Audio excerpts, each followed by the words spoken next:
Alright. So there's what we ended up with. Hey guys. So today we're going to be doing lump charcoal. Beth and I like to grill out pretty much all year. We've got one of the Komodo akorns. The problem that we run into is you're not supposed to use charcoal with lighter fluid in those. You use the small fire starter cubes that are for the grill, and you use just plain lump charcoal.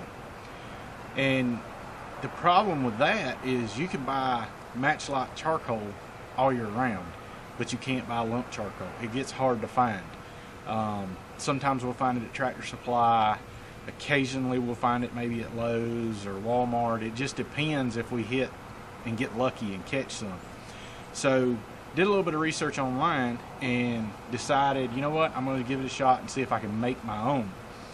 So what we needed to make our own is we've got a bunch of oak firewood that we cut down about 2.5–3 years ago when we actually built our house, and it's been stored in the dry in the barn, and it's good and cured. So now what I want to do is actually turn that oak wood into lump charcoal.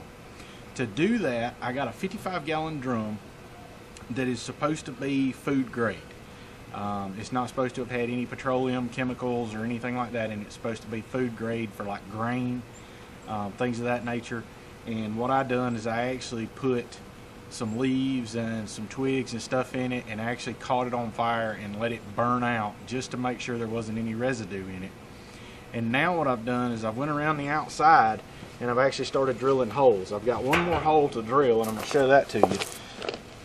And all I'm using is just a cordless drill with a 3/8 bit, and about every 8 to 10 inches I've drilled a hole, and I've come up about 3/4 of an inch to an inch up the barrel to be able to allow air to come in while we're cooking the charcoal. This is going to be similar to the principle of making like char cloth, where you would put it inside something and cook it in a fire until it was at the point where it wanted to burn, but it just couldn't get enough oxygen to burn. What we're actually going to do is we're going to load this barrel up with oak wood now and set it on fire, let it burn for a little while, and then we're going to put a lid on it and lock it on. And that's the key thing about having one of these barrels, is you need to get one with a good lid and an actual lock. That way you can lock the lid on, and once you lock it on, I've got dirt scraped out around the base of my barrel here that I'm going to use to cover up my air holes in the bottom. And then what that's going to do is it's going to choke that fire out. We'll walk away from it and we'll leave it until the barrel is completely cool at that point. And what we should end up with is partially burned blackened wood that'll now break up and crumble up as we hit it with a stick or with a hammer or whatever and create our lone lump charcoal. So what I'm going to do is stand my barrel up in my slot there that I've got dug out. And like I said, you're not supposed to use lighter fluid or instant light charcoal in the akorn style grills. However, for this, that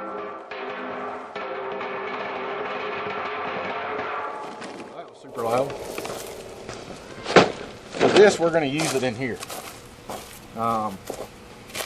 I'm going to use it to get my fire going once I get my wood stacked in there. What I'm doing right now is just basically piling it up into the center to create a pile that I can light.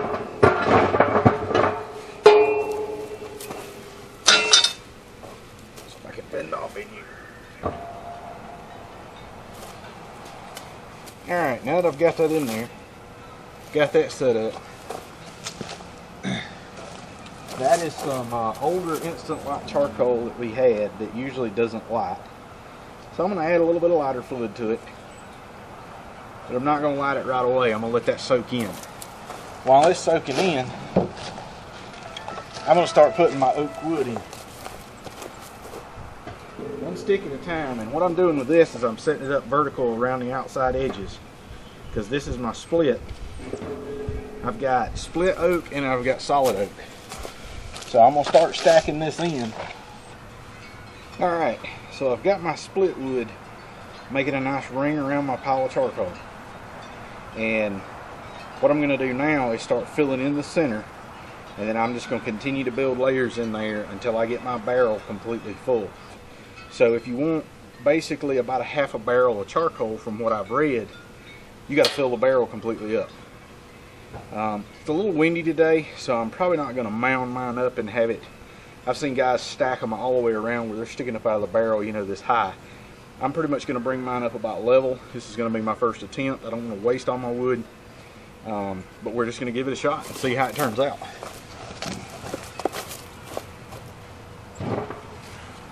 Alright, so we've got the base layer of our barrel done, and if you'll notice, I haven't packed it completely super tight. I want air to get in there and help give flame exposure to all the surfaces of the wood so they can really blacken up and turn to coal. So when I snuff it out, we end up with mostly coal, not just partially burnt wood. Now we're going to start stacking in the rest of our stuff.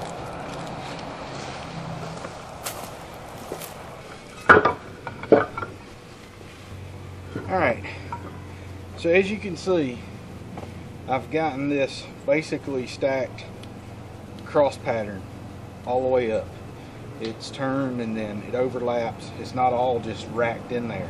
What I'm trying to do is create those air spaces in there so the fire can actually come up through this and ignite the barrel all the way through and burn all the wood. I don't want it, you know, like I said, to burn completely up. I just want it to burn it and get it good and charred deep into the wood, and then once this is burnt down some, be able to cap it off and end up with lump charcoal. The problem is going to be is lighting the bottom of it. So what I'm actually going to do is put some lighter fluid in here, run it down the sides and through the middle.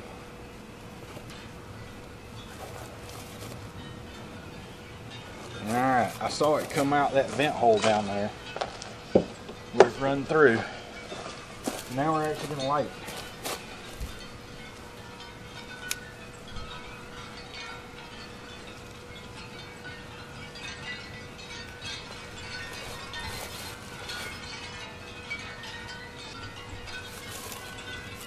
Oh yeah.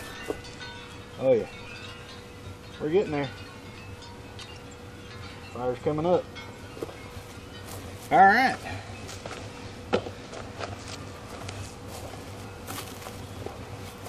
Oh yeah, I see the flames coming.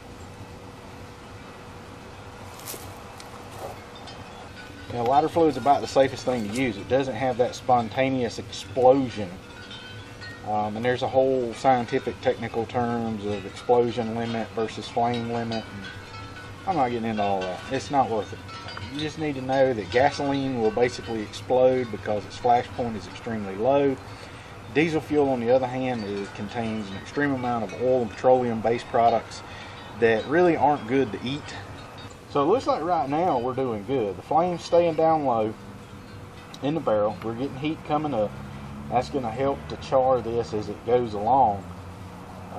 And hopefully what we'll do is we'll burn from the bottom up instead of from the top down and totally destroy all of our good solid wood that we packed in the middle and on the tops.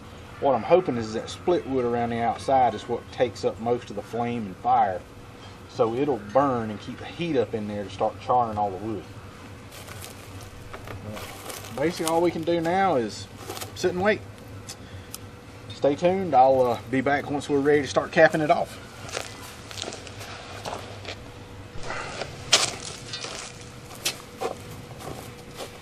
Alright, so at this point we've burnt this down at least halfway, probably a little bit more. I got in there with a pipe and kind of stirred it around a little bit. We got some bigger pieces, we got some smaller pieces, but basically right now we're ready to start putting it out because we don't want it to burn completely up. We just want to turn all this into charcoal so it'll still be something there to burn when we put it in the grill.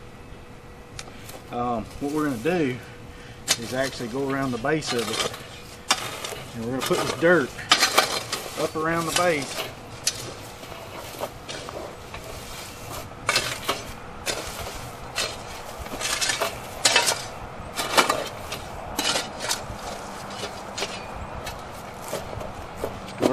pack it a little bit. What we want to do is cut the airflow off of those holes on the bottom. Ooh, it's hot. I mean hot. Alright. Looks like for the most part we got all that covered up. May pull a little bit of air. But once we choke it down on the top, I think we'll be alright. For this, I'm going to grab a pair of gloves. Alright. So we're going to use a good pair of gloves here. Fireman 1. Yeah, these are a good pair of firefighting gloves. They come in really handy. Most of the newer ones have cuffs on them now, so that's what we switched over to. We're basically going to put looks like our drum warped a little bit there. So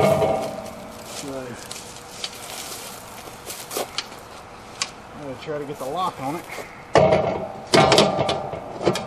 Whoops. See if I can make this happen here.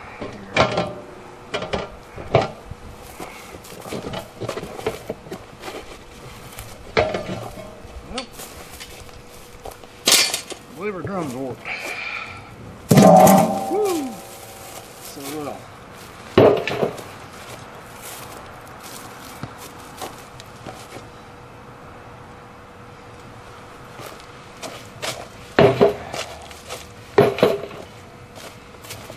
Now let's try it.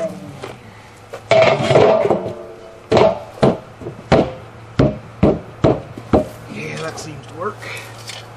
Now let's see if we can get our lock on now.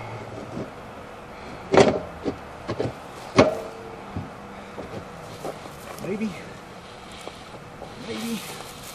possibly. Oh, I believe we got it.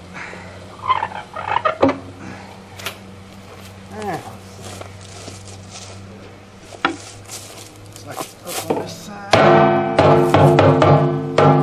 Alright, we're sealed off there. And I don't know if it's in the camera view or not, but it's steady smoking around the bottom. It's probably where I kicked it. Try to reshape the barrel.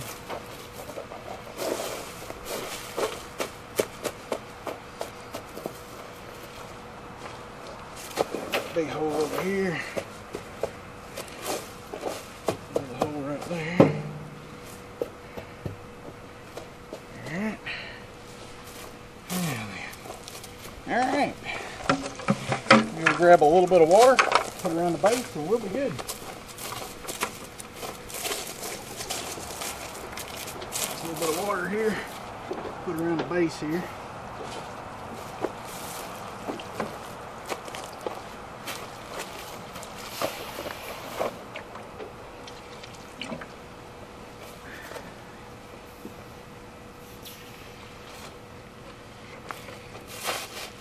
Okay. Yeah, we'll pack that mud in there good, since that's basically what we made.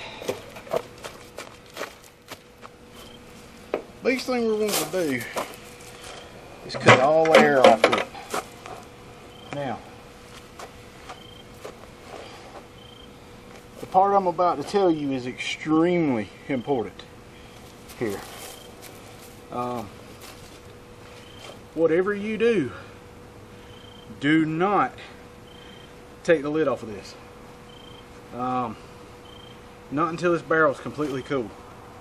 And even after it's cool, you still need to wait a while.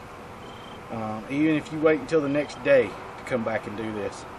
Because what's happening right now is that fire that's inside of this is using up what oxygen it has left. Now, to have fire, you have to have heat, fuel, and oxygen. If you take any one of those three away, then basically what you end up with is nothing. You don't have fire anymore. So what we're doing right now is we're taking the oxygen away from the fuel and the heat that is in this barrel. Now the concept of it being, and you know, it depends on age. Some of you may have seen the movie Backdraft, some of you may have not. Some of you may be in the fire service and understand what it is. But in essence, what we're doing is we're creating a backdraft environment inside of this barrel. If I take that loose and go to take this lid off, what's going to end up happening is it's going to get this big gulp of oxygen into it, and it's going to reignite all the flammable gases that are there, and it's going to be a very spontaneous ignition, which could in turn distort the barrel. It could blow debris out, it'll blow stuff back in your face, it could actually blow the barrel up.